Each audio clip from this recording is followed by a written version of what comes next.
श्रीयंत्रोद्धारक हनुमत्स्तोत्रम्।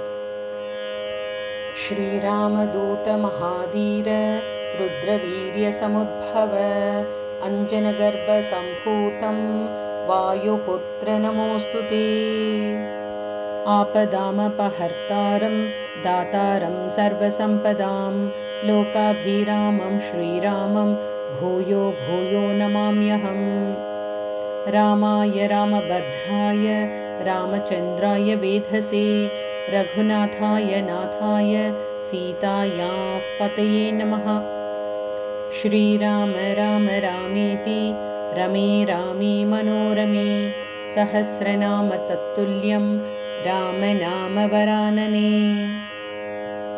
नमामि दूतं रामस्य सुखदं च सुरद्रुमं श्रीमारुतात्मसम्भूतं विद्युत्काञ्चनसन्निभं पीनवृत्तं महाबाहुं सर्वशत्रुनिवारणं रामप्रियतमं देवं भक्ताभीष्टप्रदायकं नानारत्नसमायुक्तं कुण्डलादिविराजितं 32 स्वर्णपीठविराजितं 30 द्वादशावर्तिप्रतिष्ठितं पद्मासनस्थितं देवं षट्कोणमण्डलमध्यगं चतुर्भुजं महाकायं सर्ववैष्णवशेखरं गदाभयकरं हस्तौ हृदि स्थो सुकृताञ्जलिं हंसमन्त्रप्रवक्तारं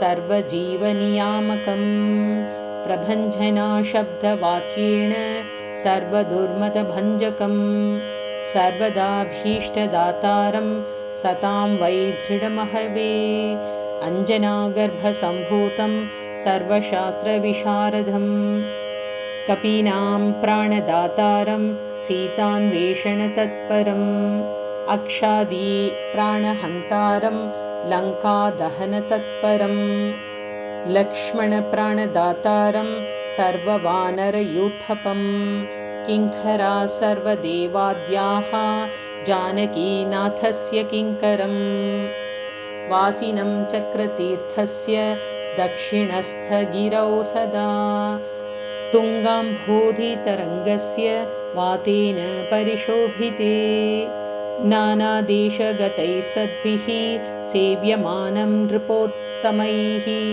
धूपदीपादिनैवेद्यैः पञ्चखाद्यैश्च शक्तितः भजामि श्रीहनुमन्तं हेमकान्तिसमप्रभं व्यासतीर्थयतीन्द्रेण पूजितं च विधानतः त्रिवारं यः पठे नित्यं स्तोत्रं भक्त्या द्विजोत्तमः वाञ्छितं लभते भीष्टं षण्मासाभ्यन्तरे खलु पुत्रार्थी लभते पुत्रं यशोर्थी लभते यशः विद्यार्थी लभते विद्यां धनार्थी लभते धनं सर्वथा मास्तु सन्देहो हरिः साक्षी जगत्पतिः यः करोत्यत्र सन्देहं स याति नरकं ध्रुवं यन्त्रोद्धारकस्तोत्रं 16 श्लोकसंयुतं श्रवणं कीर्तनं वा